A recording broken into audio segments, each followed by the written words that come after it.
کہتی ہیں کہ ناپاک کپڑے اگر دیوار پر ڈال دیں پھر وہ دیوار خشک ہو جائے تو پاک ہوگی کہ نہیں ہوگی؟ تو یہ ہو جائے گی۔ ایسی جو بھی چیزیں زمین کے ساتھ ایسی متصل اور پیوست ہوتی ہیں کہ ان کو جدا کرنا ممکن نہ ہو، وہ زمین کے حکم میں ہوتی ہیں، اور زمین کا حکم یہ ہوتا ہے کہ یہ خشک ہو کر جب اس پر نجاست کا اثر نہ رہے،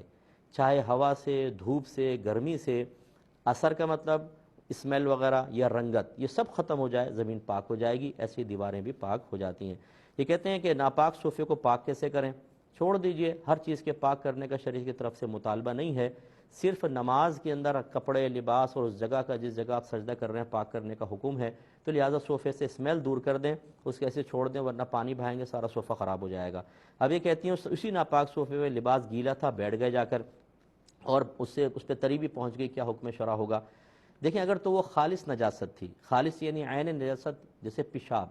اور وہ صوفے پہ تھا اور آپ نے اس کو صاف نہیں کیا ہے، بلکہ گیلے کپڑوں کے ساتھ بیٹھ گئے اور تری اس تک پہنچی اور پھر اس سے پہنچ کر آپ کے کپڑے تک متصل ہوئی، تو پھر کپڑے ناپاک ہوں گے۔ اور اگر ایسا نہیں تھا بلکہ آپ نے اس کو ڈیٹول وغیرہ سے صاف کر دیا، اب وہ یقینی سی بات ہے شرعی طور پہ پاک تو نہیں ہوا، اب آپ اس پہ گیلے کپڑے کے ساتھ بیٹھ گئیں، تو اس وقت تک آپ یہ ناپاک نہیں ہوگا جب تک اتنی تری نہ پہنچ جاتی اس میں کہ اس کو نچوڑیں تو قطرہ بن جائے، یعنی تھوڑی بہت تری پہنچنے سے آپ کے کپڑے ناپاک نہیں ہوں گے، کیونکہ اب عین نجاست وہاں پر موجود نہیں ہے۔